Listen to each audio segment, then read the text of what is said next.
the Makita mortise machine. But this one seems to have a relatively good reputation. I'm cutting mortises today, and this is a mortise, and the tenon is the thing which goes into it. So in this particular case, this is the mortise which will accept a 8-inch by 2-inch piece of wood. Fits in like this. And the idea is that I can put together my house. Now, traditionally, big strong chap with one of these things and one of these things would have chipped away and cut it up by hand. And that's what people have been doing for maybe 2,500 years, or ever since the Iron Age developed the chisel. My problem is I'm not strong enough to do that. So instead of using one of those things, I've got this. This monster cuts these square holes here.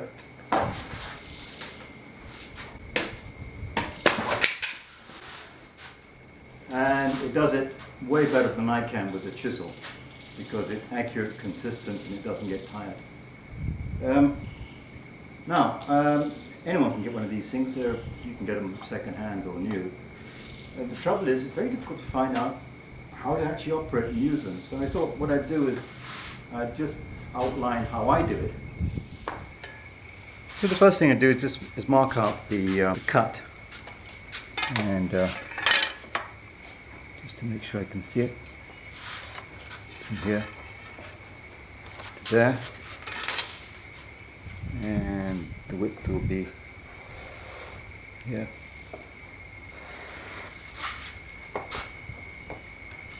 Just to check it out.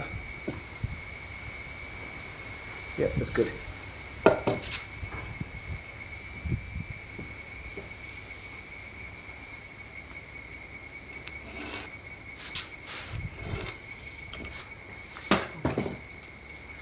So I'm going to cut out this area here. I'm going to mark it A1, A2, B1, B2. The first cut I make will be like this. Second, third, 15 or so cuts. Okay, so slide this down here.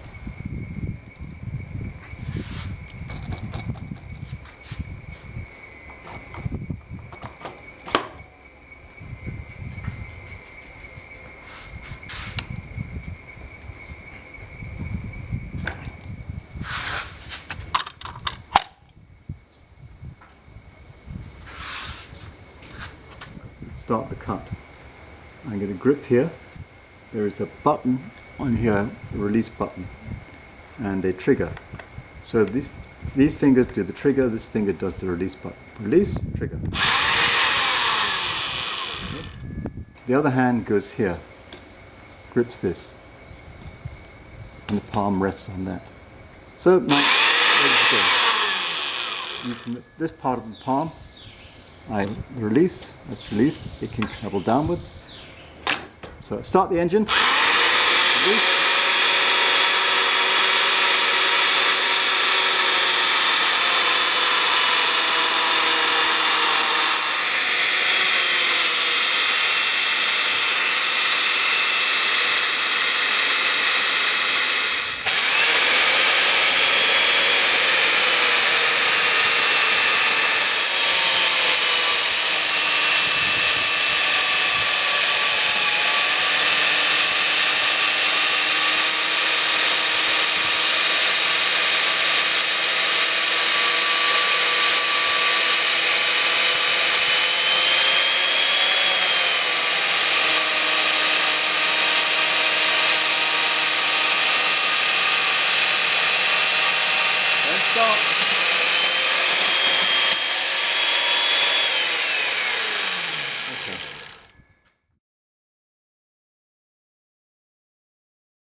Release this one. Click. Click. Okay. All right. All right. You saw that?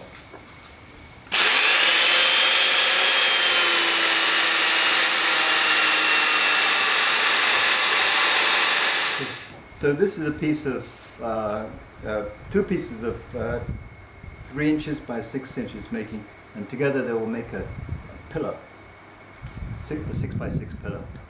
I cut halfway through for the first one side.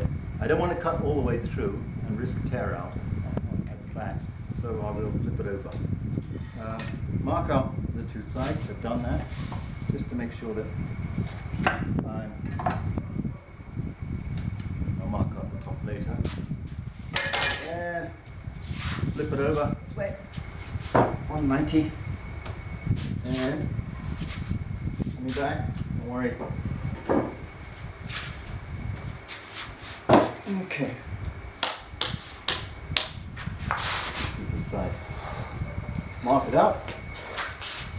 And my assistant will pass over that piece of wood, the tenon. Oh yeah, yeah. This is what the thing which is fit in that slot there. And now I'm going to cut out this square here. So the first thing to do is move this thing on. Okay, lock down. That one there is on this line. Okay. Hand here. Grip.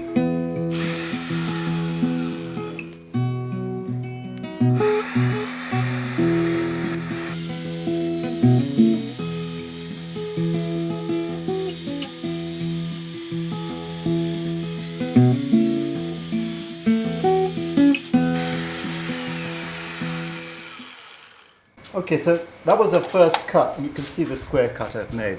The point being is that I let it cut by itself. There was no force, I didn't push it down. I'm concentrating on aiming at that little corner just there and making sure this is straight and that is straight. Okay, the next cut, the clever thing about this, I'm going to tilt it up. I lift this up here. That. 2 hands. One push down, one finger here, fingers on here, palm of the hand on the top to hold it, lift it up, push, flip this, move it into place. Right, palm here, finger there.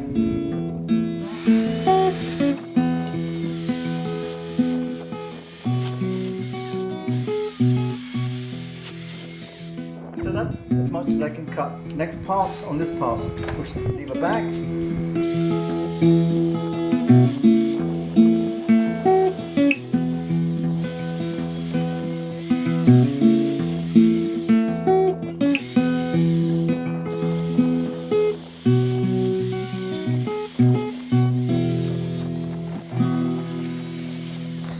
That was the cutting procedure. You can see first row, 3 positions, click, click, release grip. Things to note. The grip here, I have to, there is a safety button. I can't get the thing running until I press a little safety button inside. Changing the angle, this locking mechanism, all it is just a lock. I changed the picture that they are cut by pushing down, lifting up. This is just locked it in place. If I'm running it, I think someone, whoever designed it, didn't really want you to change this while it was running. So ergonomically, it's quite difficult to reach across and flip this switch. So my assumption is, don't do it. It wasn't designed to be done that way. Problems you get is sometimes the alignment is out this way, and I think these are the 2 alignment screws to correct this. Sometimes the alignment may be out that way.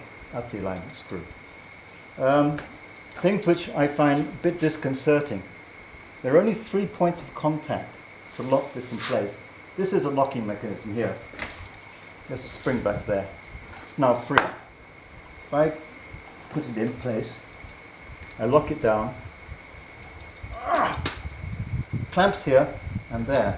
Nothing clamps at the back.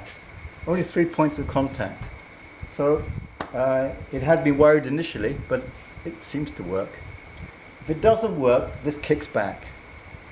And unfortunately the wood here doesn't have a very even grain. Sometimes the grain is interlocked, and it's cutting downwards, and then it hits with the grain in one direction, then it hits a place where the grain is twisted in the other direction, and it can kick back. If it's not securely clamped down, it will jump to it and change the setting so that either it eats more into the wood this way or that way, usually coming this way, which is a nuisance because then you have to compensate for the wood or fill it in later on.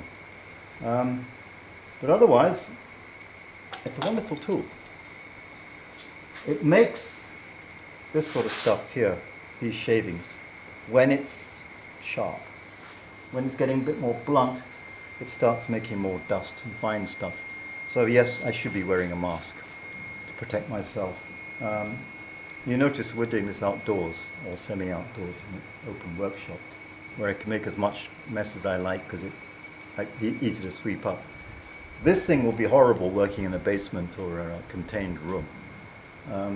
It'll be it's noisy. I presume it's a mixed dust, which will be a breathing hazard. It makes dry shavings, which are probably a fire hazard. Okay, now, having done that part, I'm now standing on the wrong side of this tool, remember. There's the right side. Before I was on the correct side for use. Now I'm on the wrong side, not for use. But I do this so that I can cut the other side of the joint.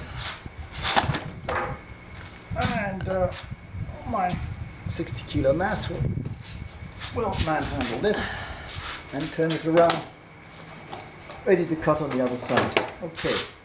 That's the thing doing the actual cutting. It's the expensive part.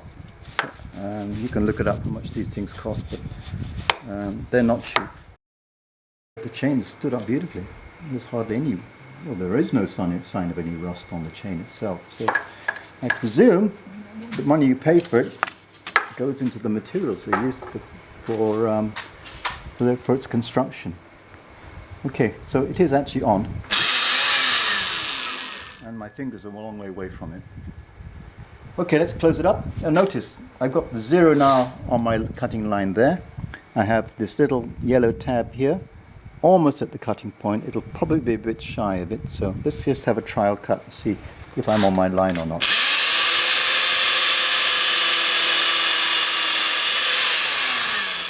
A bit too far away. I'll move it in a little bit more, just to be a bit closer. Okay, that'll do. That'll do. So let's just slowly go down for the. Normally I would have the door closed, but I'll leave it open here just so you can see what's going on.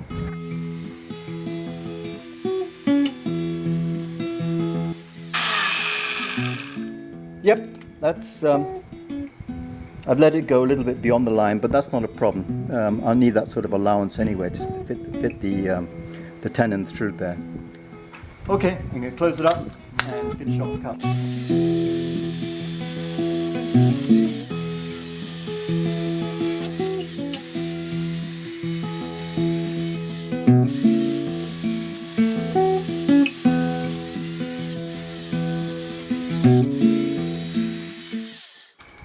Alright, let's give you a view so you can see how the cut works.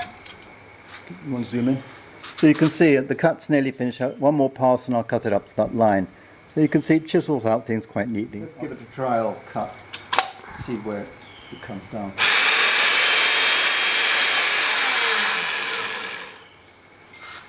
I'll let it go, that's about right.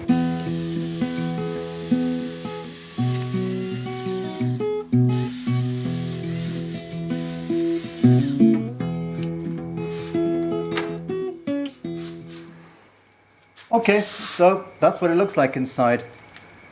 Everything, it's a square cut. It's not perfect. Some of these things didn't quite line up from the time I cut that from that side and this side, but that's not a problem. I can take off all those extra bits with the with either this tool here, mortise chisel, or this one here, which I actually prefer to use. It's a curved face spoon.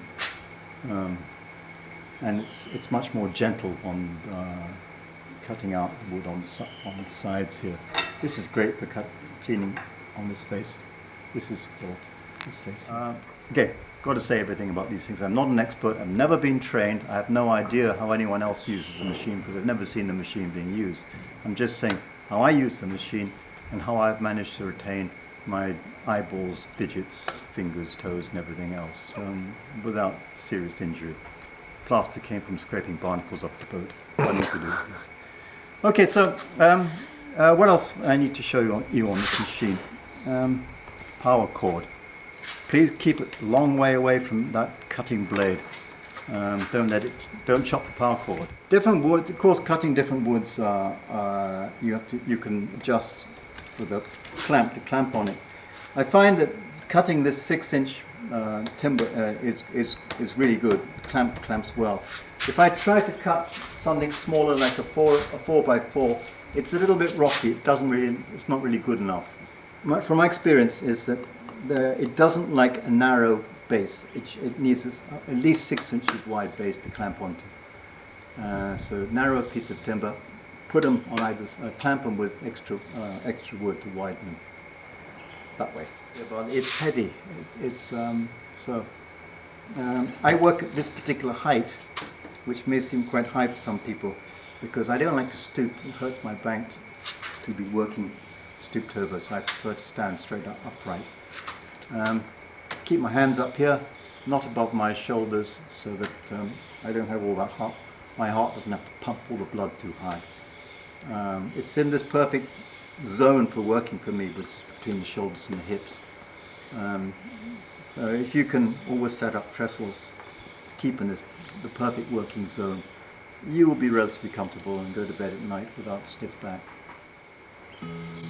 My thanks to the person who's dreamed it all up and set it up and did all the ergonomics on it, because I think they did a very good job.